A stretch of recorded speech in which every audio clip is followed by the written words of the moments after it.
This theme is about perfectionism. And if that sums you up, you need to join me on the mat so we can have this discussion. This theme covers a poem called Allow, and we're going to take it apart sentence by sentence so we can help see how allowing things into our world is more peaceful and beneficial than hanging on to control and resisting, fighting, and pushing things away. Grab your props and let's get on the mat.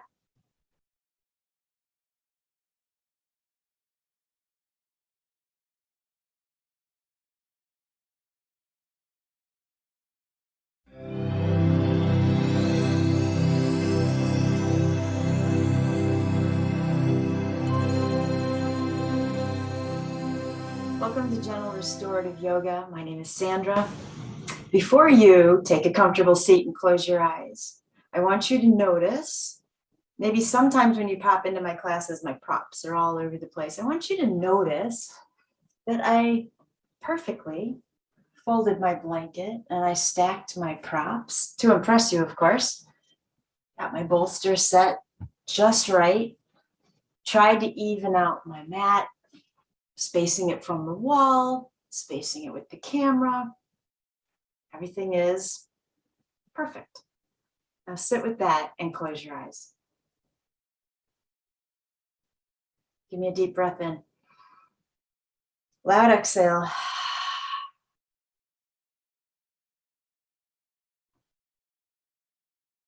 And here we pause because I'm curious, was that the perfect exhale?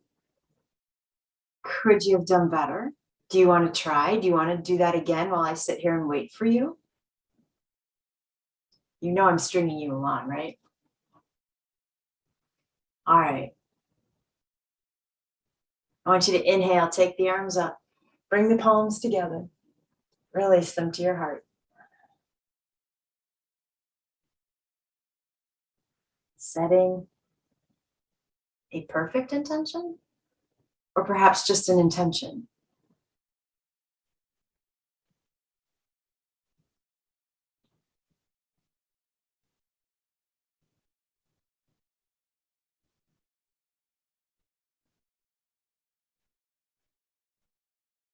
When you're done, release your hands. I want you to come on down into Shavasana to start with. Leave the props aside. Let's just go ahead and lay back. Take the legs to the width of the mat. Let the ankles fall wide. Get the shoulder blades underneath you. Backs of the arms are resting on the earth, which means the palms are open.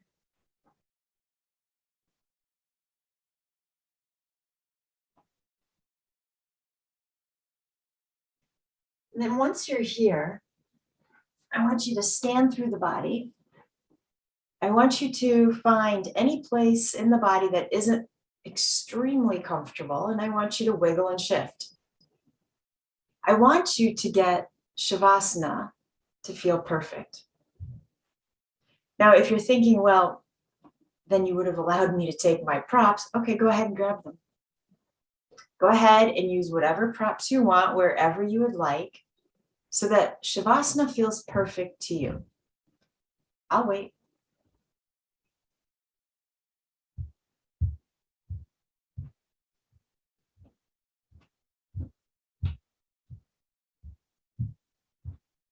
Okay, is it perfect now? And if you're saying no, I'll still wait. I want you to fix it. Go ahead, make Shavasana perfect.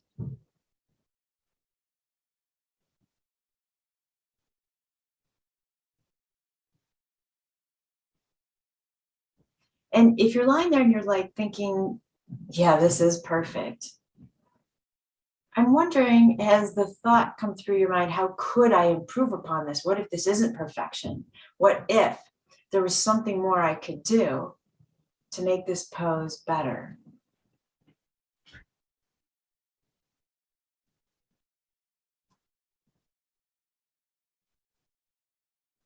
And if you have a perfectionistic tendency, this might be driving you crazy. And that's okay. We're going to work it out on the mat. But what I want to get you to start thinking about is,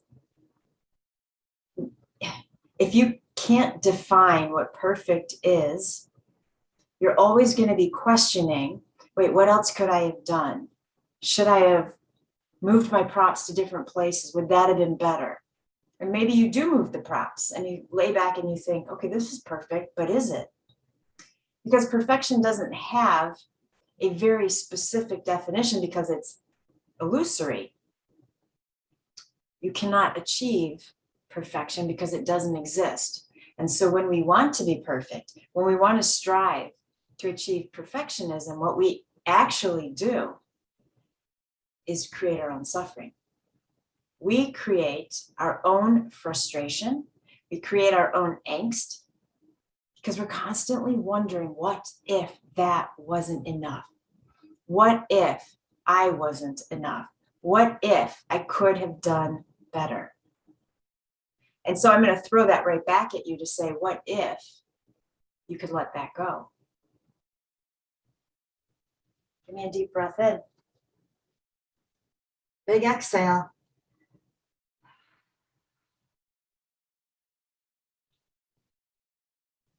Now, since I do not know what props you have grabbed, you might want to set them aside or at least see if you can go where we're headed with the props that you've chosen. That's up to you.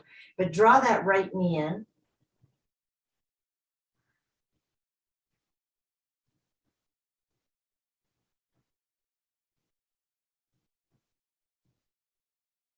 And then we are going to take our supine twist. So right knee is coming to the left. Right shoulder blade is staying on the ground. You choose what you want to do with the arms, as long as the right shoulder blade is staying down. So it's going to be dependent on your space. It could be scarecrow. Arms could go wide. You could take the hands underneath the head.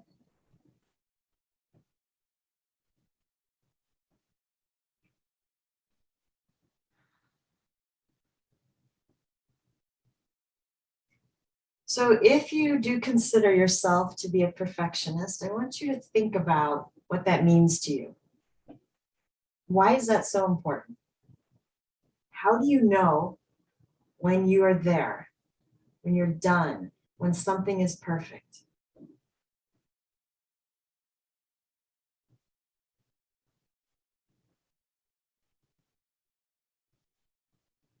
If I were to ask you, is the pose you're in right now perfect? What would you say? How could you make it quote unquote better? What would make this perfect? And if you think you have the answer, go ahead and make whatever changes you want. That might be adding props. It might be moving props. It could be getting rid of props. And whenever you think the pose is perfect, I want you to question that. How could I improve?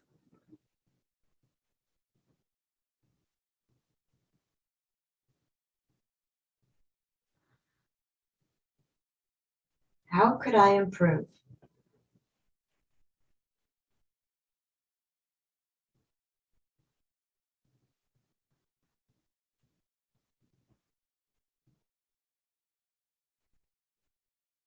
All right, we'll talk about that on the other side. So let's go ahead and release the twist.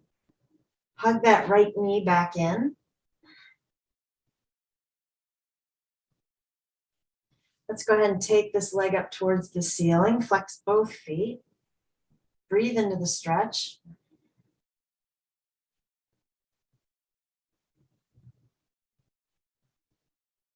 And then release the hands. So what we're going to do is very simple. I'm going to ask you to inhale. On the exhale, you're going to lower the leg down to the ground. However, I want the leg and the exhale to keep pace with each other. So longest exhale you can, even if it feels like the leg is barely moving. When you get to the end of the exhale, that is when I want the leg to touch the ground. So go ahead, big inhale. Exhale, release the leg.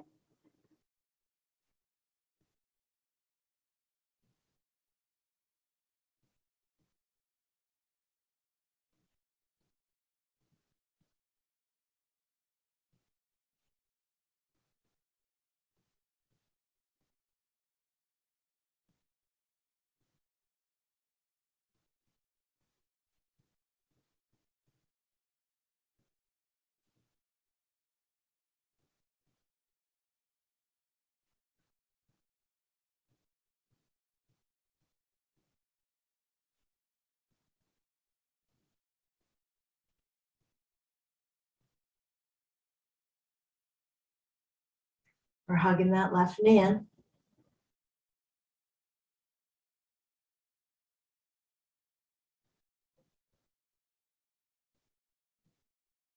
Take that supine twist to the right.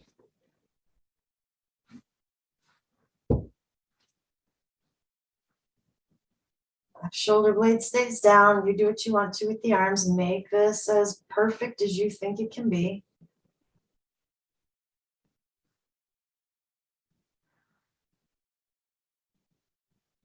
So on the first slide, I asked you, what could you change up to make this perfect?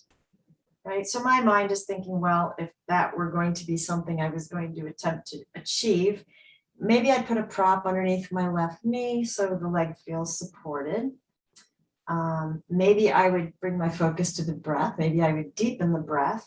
Maybe I would ignore the breath so that I'm just being present and a witness. Maybe I wouldn't use a prop so I could feel where that leg wants to just hang out in a gentle stretch. Maybe I would close my eyes to block out my senses. Maybe I should keep them open so that I see everything. I take in the details and know that I'm present. Do you see how this can go on and on? Are you not tired yet? This is tiresome to think about. This is tiresome to repeat to you. This is a lot of energy. Is perfection a goal you still want to achieve? I've already told you it's tiresome, it uses up your energy, and it's illusory, so you're not going to achieve it anyway. But I question, especially if you do fall under perfectionism, are you still arguing with me in your head? Yes, that is my goal. You can't stop me. I can be perfect. Somehow, someday, I'll get there.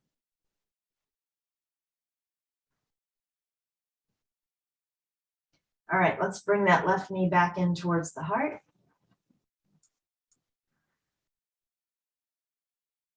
Stretch that leg up to the ceiling, flex both feet. We're doing the same thing with the breath. So make sure you time out that exhale and the movement of the leg. Inhale. Exhale, bring the leg down.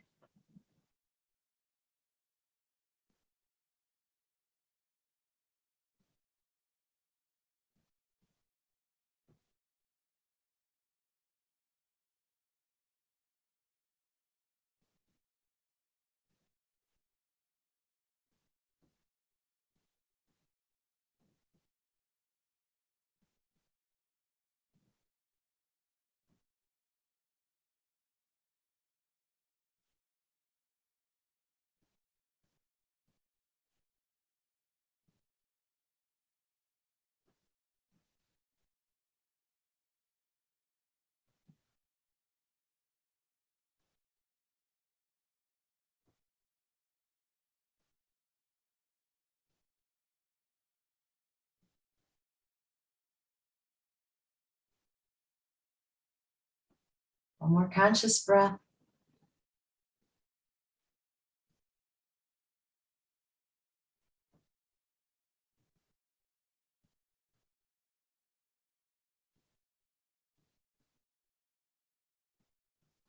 And then let's go ahead and roll to a side in a fetal position.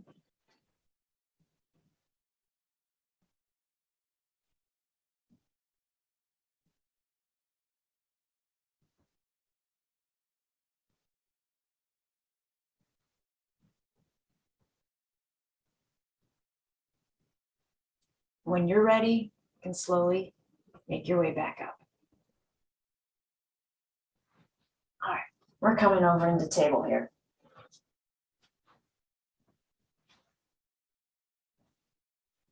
So the next question I kind of want to plant, especially if you do fall under this characteristic of perfectionism, I'm describing you. I'm imagining that you're probably asking me, if I'm not striving for perfection, then what is the point? And that is an interesting question, because if you do fall under that tendency, how many things do you avoid, procrastinate, put off, skip, because you know you won't be able to do it perfectly? Essentially, what are you missing out on? Let's find your cat cow.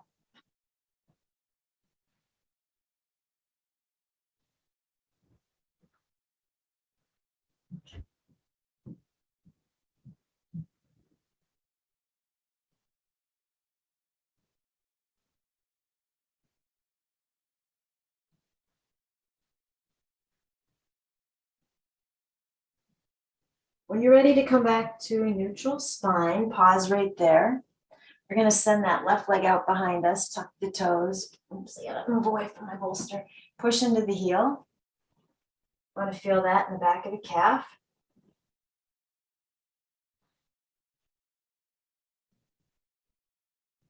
I'm going to give you the option to play around here, and I'll give you variations. So you could just gently rock back and forth. And of course, you're picking the option that's right for you. So rocking back and forth, option A.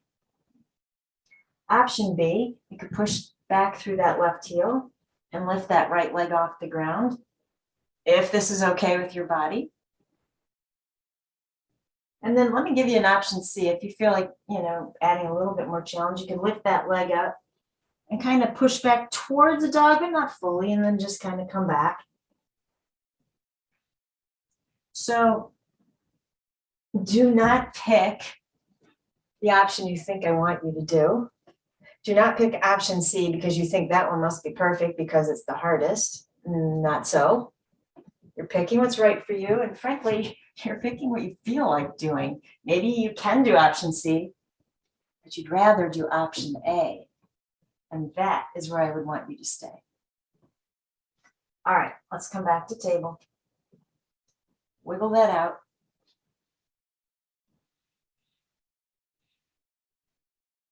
Right leg's reaching behind you, tuck the toes. Breathe into the stretch.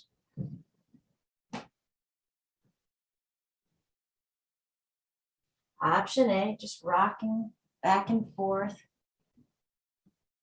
Coming forward onto the toes. Pushing back into the heel. Option B would be to stay there where you're pushing back and then just lift that left knee up. Option C would be to take this kind of towards dog, bring it back to its starting point. Remember, this is a restorative class, so this is not the ultimate goal. When you're ready, come back to table. Inhale, cow. Exhale, cat. Neutral spine. And I don't know about you, but I really feel like I need to move this morning. And so I want to push back towards child's pose, stretch the arms way out in front, drop the elbows, lift the gaze. Inhale, and we've done this vinyasa before. I'm just sliding forward on my forearms. I will push my way up into cow, round and into cat. Take it back. What you're going to find here, since we stretch the arms out in child's pose, is as you come into cat-cow, the hands are most likely more forward than you usually have them. That's okay. So this is about the transitions. This is about breathing into the movement. This could be about lingering where it makes you happy.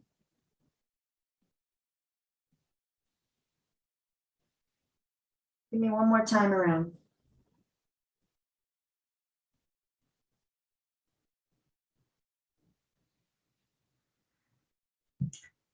And then when you're ready, let's end up in child's pose. So if you want to grab props and set something up, that would be fine. If you and the floor are happy together, that is also fine.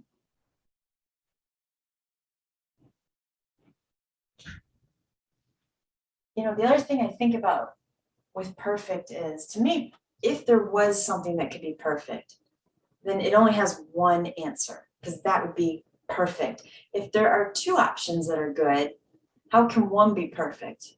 Can they both be perfect? So I guess what I'm saying is, if you like child's pose without any props, but you got here and you're thinking, but well, I like it equally as well with props. Is there a perfect in that pose? So perfection is illusory. There is no one thing that can be perfect. So what are we going to do with that? Well, I want to talk a little bit more about, let's bring in some Buddhist philosophy. Let's talk about attachment. So we've talked about attachment a lot in the past, right? Tanjali says that attachment creates our own suffering. So what does perfectionism have to do with attachment? What are you attached to? Well, you might say I'm attached to the end result. Okay, give me more. You might say, well, I'm attached to holding myself to the highest standard. Give me more. Well, I'm attached to making other people happy. Okay, you're a people pleaser. Give me more. I mean, what are you ultimately attached to? I want you to consider that perfectionism is attachment to the self. Letting that sink in. Dramatic pause. It's attachment to the self.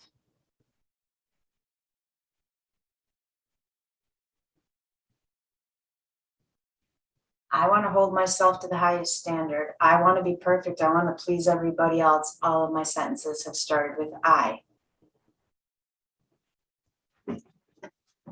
Okay, welcome back. My internet cut out in the middle of a topic about something being perfect. So there might be kind of an awkward pause of me picking up where I left off. You were in child's pose.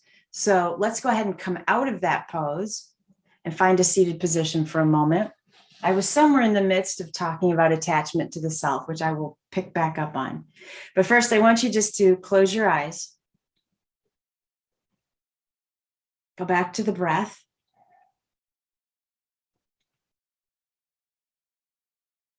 And let it deepen.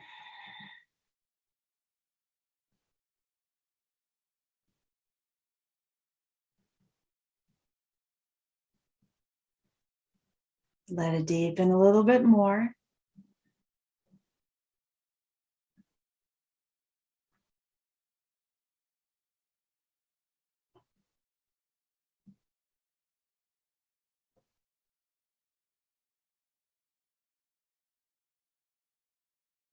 And then when you're ready, go ahead and stretch out your legs in front of you.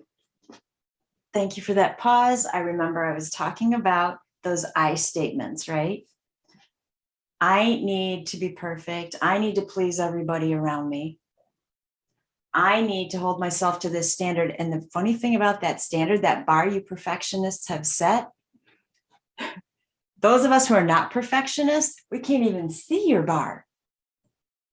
Right? Wow, that is a lot of energy. I want you to sit up nice and tall in Dandasana staff pose. And let's talk to this right leg about lifting just for a moment in time.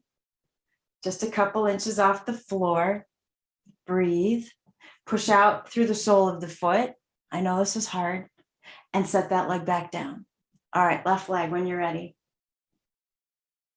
Keep breathing. Keep pushing out through the bottom of the foot. And then set that leg down. All right. I want to take you into a fold here. Let's just loosen up a little bit. Then we'll find a restorative pose, and I'm going to tie in this idea of attachment to the self with some of the chakras. So go ahead and sit up tall. Slowly make your way into a fold. Add some fabulous movement.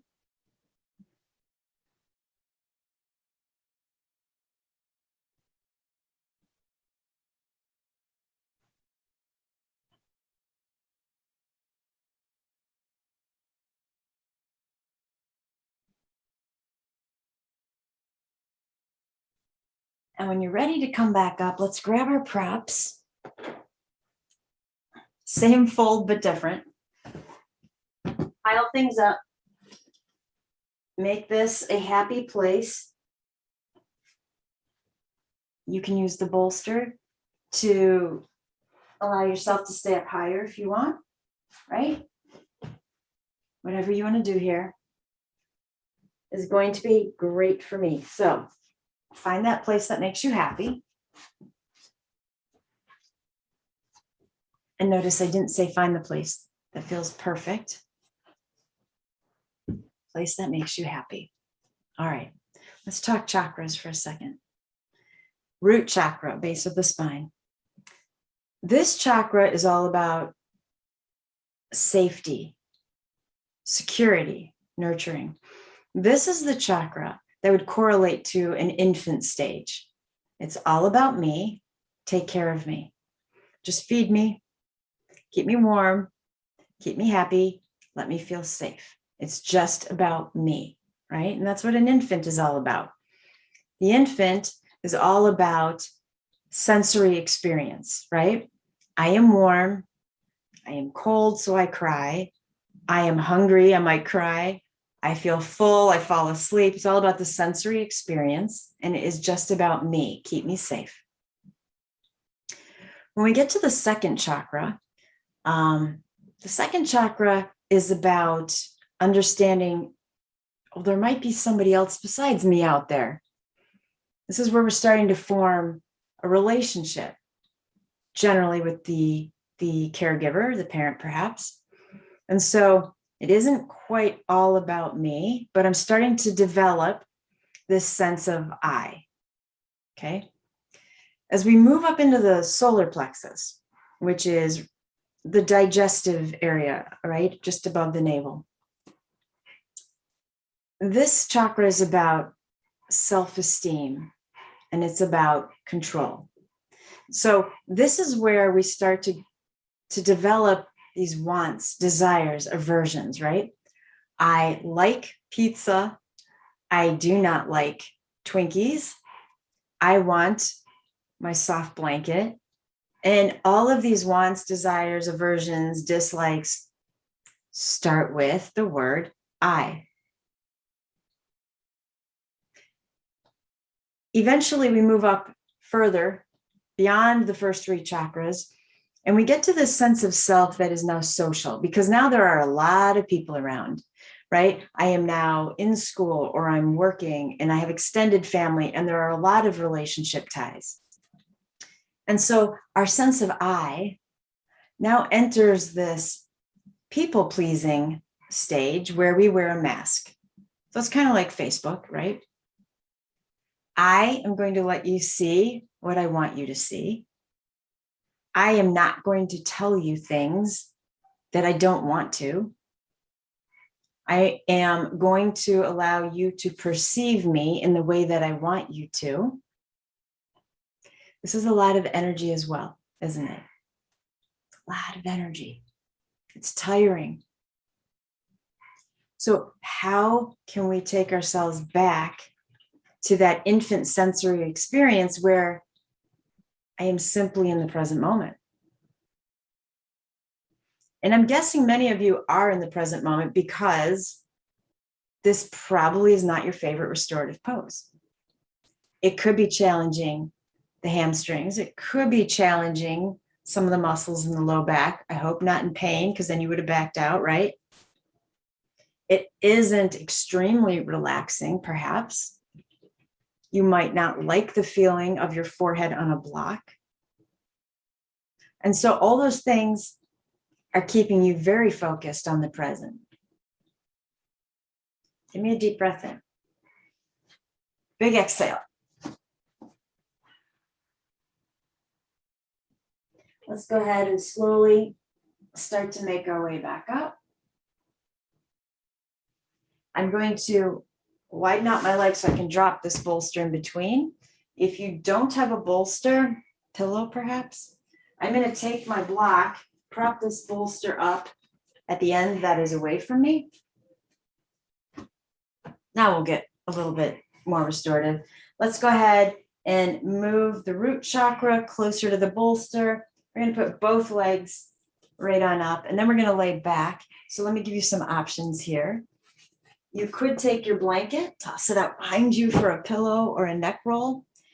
If you don't think your legs are going to stay here without you working, then you're going to grab your strap or anything that looks like one.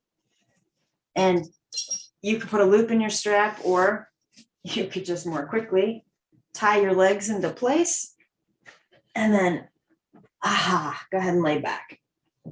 So I'll give you a moment to get comfortable.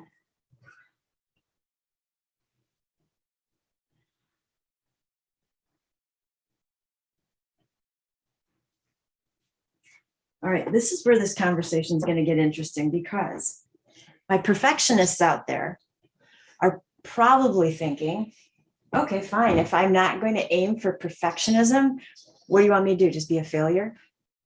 Because perfectionists generally think in black and white. If I'm not perfect, I have failed. That's pretty harsh. When we talk so much about saying nice things to yourself and positive affirmations and positive mantras, that is pretty harsh. I have failed. There's nothing in between, right? So can we replace the word perfectionism? Can we replace the goal of perfectionism with excellence?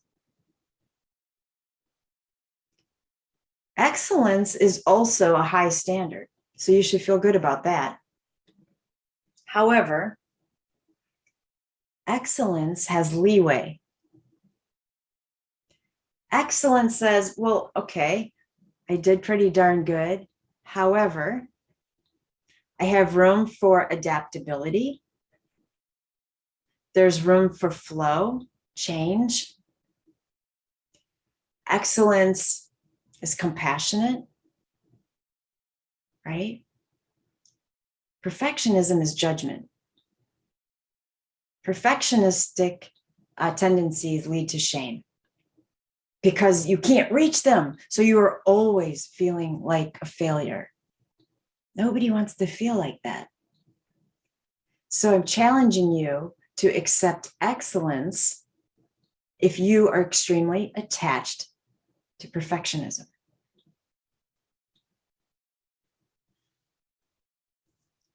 Brene Brown wrote, perfectionism is not a way to avoid shame. Perfectionism is a form of shame. She's saying the same thing, right? It's a form of shame.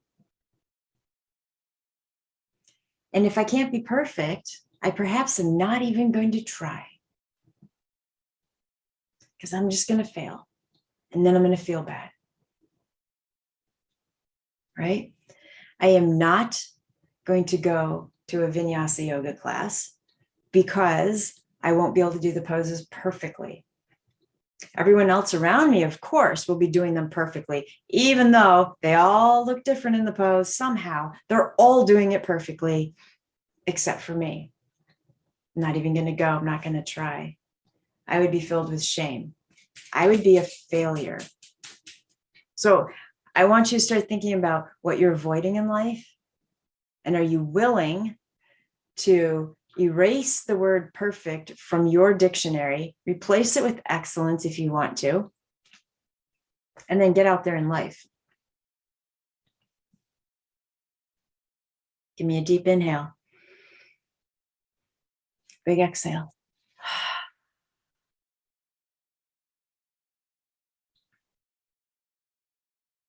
Michael Law wrote, at its root, which I already think is not a coincidence. At its root, that's an expression, but it is so tied to the root chakra. Perfectionism isn't really about a deep love of being meticulous. It is about fear. Fear of making a mistake, fear of disappointing others, fear of failure, fear of success.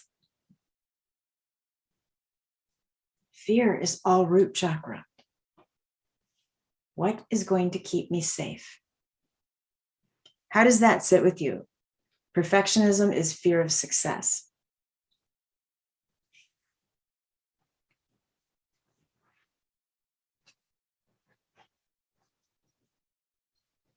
All right, give me a deep breath in. Let it go.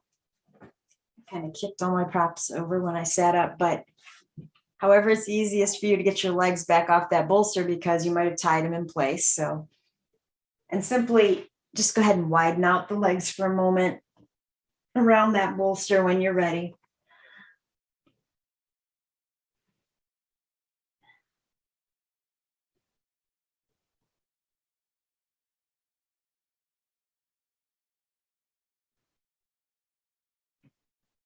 And if you want to, you can keep your legs right here, or you could bring your feet on top of the bolster to cobbler. Now, keep in mind here that the knees are going to be hanging in space. And that could be a lot of gravity pulling down. That might take the hips into a position of being maybe too wide. You might not be comfortable here. You might have to hold the legs up. So I want you to bear that in mind. If you have another couple of blocks and you can put them under the legs, that's fine too. You could take your hands under the thighs just for a moment to help sustain that. We won't stay here long. If it's too much, you're not in this pose, right?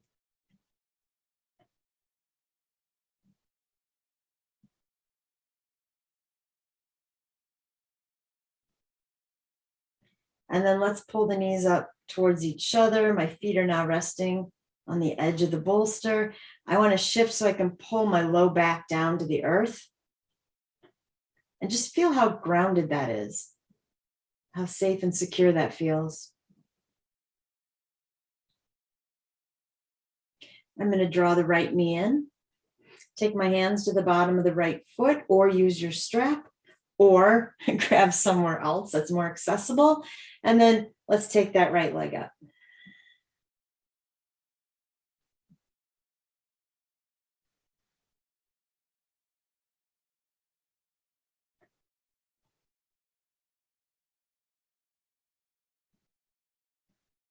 Okay, so while I have this right leg here, my left foot, which is still on the bolster, I am going to, you don't have to do this, I'm just shifting mine a little bit more to the right so it's centered on the bolster, because I'm going to release this right leg into Eagle Dandasana. So the right leg has to come across. So I can cross the right thigh over the left and then bend at the knee. I'm going to lift up that left foot for a moment to wrap my right foot underneath. That might not happen for you. That's okay. Wherever that foot ends up, I'm happy with, so you should be. And then we can hang here, or you can gently draw both knees in towards you.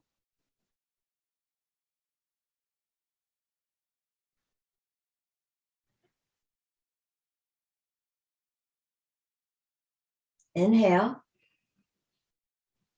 Exhale. Release, untangle the legs. Let's switch to hug the left knee in. When you're ready, left leg up towards the ceiling.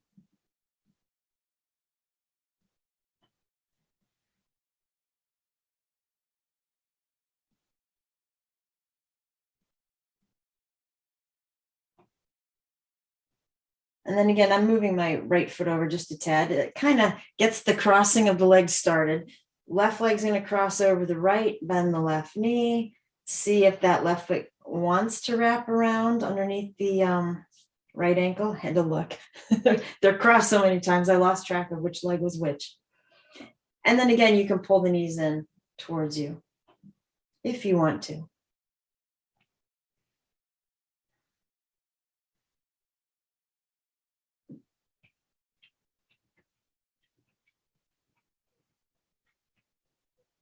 Deep inhale.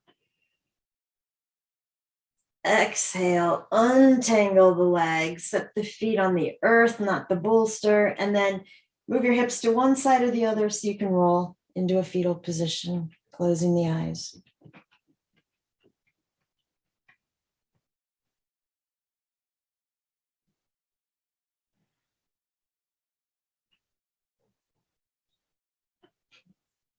I really love it when the universe sends signals that correlate with the theme. I don't know if you guys can hear this, but one of my dogs is upstairs pacing and whining, which of course doesn't make for a perfect yogic atmosphere, does it?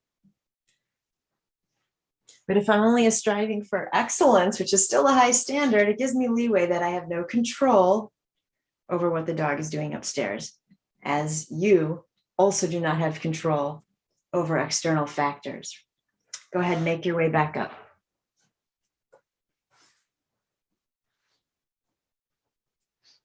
Looking for one of the blocks. If you don't have a block, it's okay.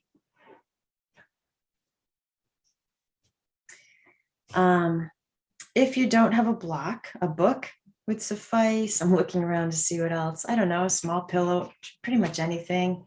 You won't believe it, but there's VHS tapes over here. You could grab something like that.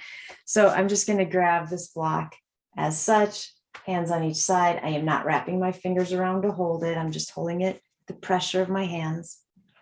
And then when you reach that out towards me, arms parallel to the earth, plug the shoulders back in. When you get to an inhale, let's slowly take the arms up. Exhale, arms back down where they started.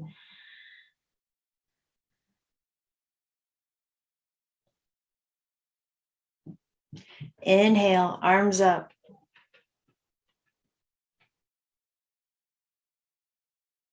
Exhale, back down.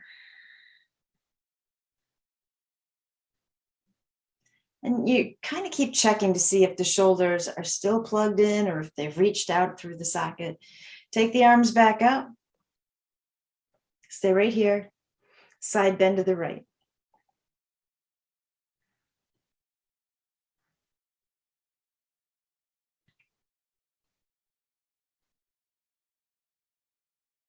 Inhale back up.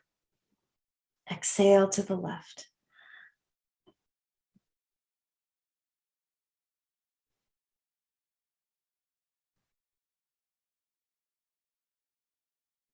Inhale, center. Exhale to the heart. If this is really awkward for you or your wrists don't like this, you could turn the block so it's not quite as wide. And sit up nice and tall. And then take a twist to the right. Allow that left hand to push the block into the right.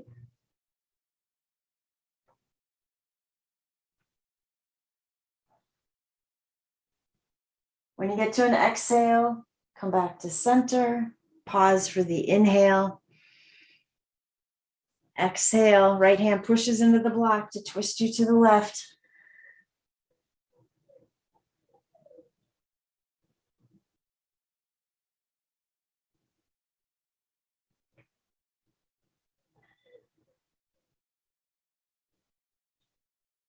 Wait for an exhale to come back to center. I will tell you, if you can hear the dog and you're feeling bad for her, she had me up all night long going out. So she's fine. She's been out a myriad of times.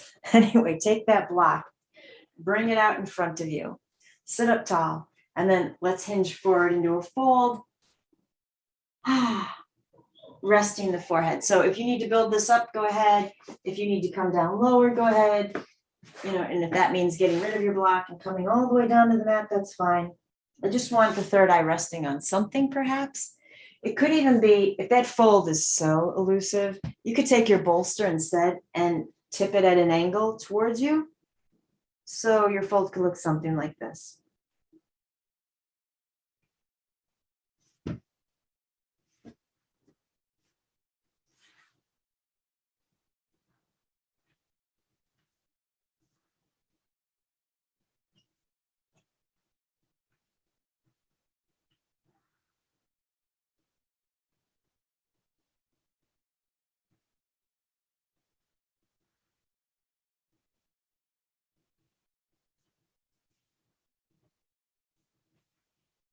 So I have one more quote for you. Jen Sincero wrote, perfectionism and procrastination have such a fine line. You say, well, I want it to be good. I want it to be perfect. But what you're really doing is not doing your work. You're putting off showing up and being visible because then you're going to be judged and it might suck.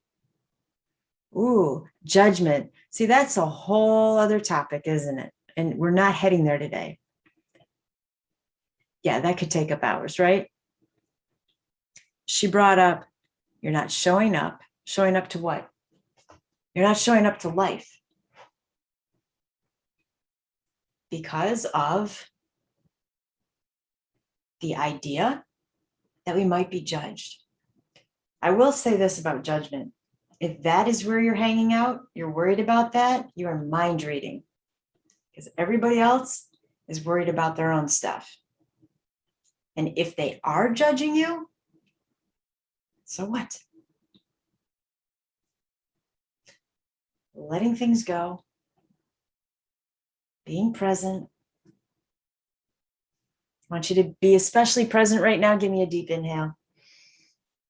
Big exhale. Go ahead and push up out of your fold. Inhale the arms up when you're ready. Don't rush it.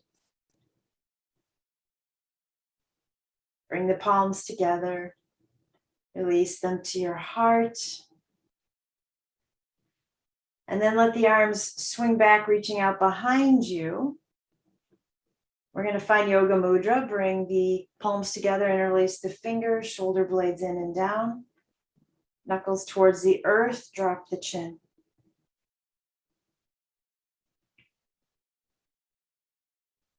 Option A, stay right here. Option B is just if you want a little bit more movement here, a little bit of stretch. You could come forward if you want to towards your fold. Lift the arms up. If you're not sure about keeping your balance, maybe have a prop out in front if you're going to try to do that. So if you do kind of tip over, there's something to catch you. Since I'm not there to pull you back up, you could kind of take this off to the side. Whatever you feel like doing, just want you to listen to the body. And if you want to stay still, love stillness.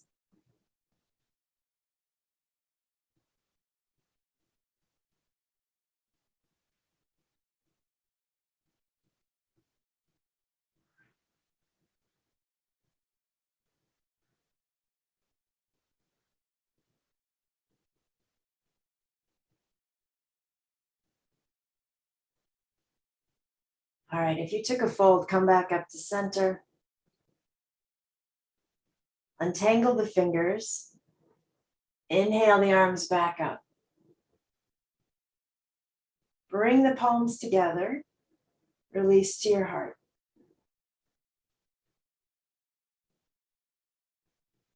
Let the right hand grab the left shoulder. Left hand's grabbing the right shoulder. We're going to lift the elbows to shoulder height and then round forward. You can rest the head right there on your arms.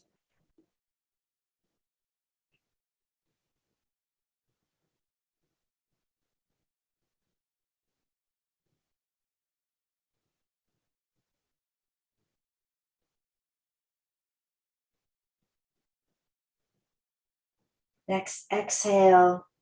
Gently drop the arms back down, sit up tall. Inhale here. Cleansing exhale. Draw the shoulders up to hug the neck. Stay right there. Work it out.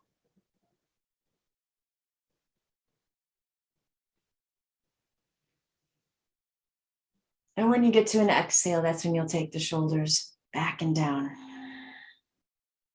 Strong inhale through the nose.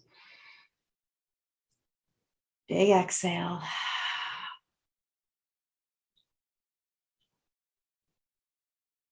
When you're ready, I want you to set up your space for Shavasana. I want it to be the way you want it, without worrying if it's perfect, because that's not going to happen. I don't want you thinking about, well, she said when I'm ready. There's no perfect timing here. Just follow your intuition. And when you feel like moving, go ahead and move. If you don't feel like laying back down in Shavasana, you can stay seated with me, right? So this is all about allowing yourself to be adaptable, movable, able to go with the flow of life, giving yourself leeway, which ties into self-compassion, releasing self-judgment. Ooh, that feels lighter. Breathe in that lightness. Exhale the heaviness. Breathe in love for the self. Exhale judgment of the self.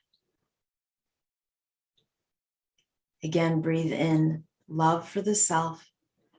And this time, exhale any shame. We have to let that go.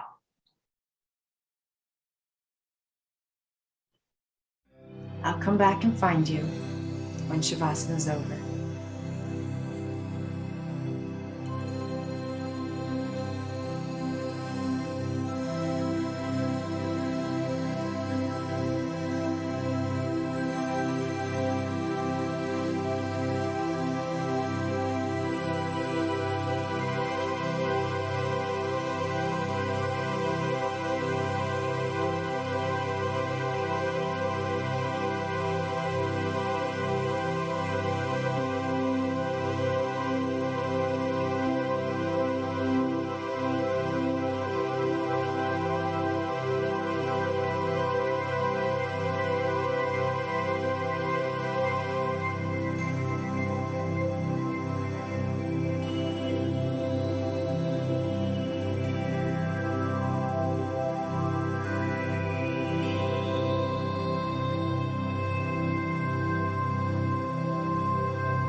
there's one more word I want you to think about, and that is permission. Excellence grants you permission to change your path. Perfectionism does not. You may only go one direction, which is up, and good luck getting there. The perfectionism, that characteristic, especially right now in Shavasana and working our way out of it, that person is going to want me to tell them when to move, when to breathe, when to sit up. The perfectionistic mind does not want to hear you make that decision, because then the thought that follows is going to be, but what am I supposed to do? What's right? And so, yeah, I'm not going to tell you. In fact, I'm going to give you another couple minutes in silence, and you decide if you want to stay still in Shavasana, if you want to move, if you want to deepen the breath, if you even want to sit back up, if you want your eyes open, if you want them closed. I'm not going to tell you anything. Listen to your intuition, your heart, and give yourself permission to do what you want rather than what you think you're supposed to do.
The light in me bows to the light in you. And when I'm in that place in me and you're in that place in you, then we become one.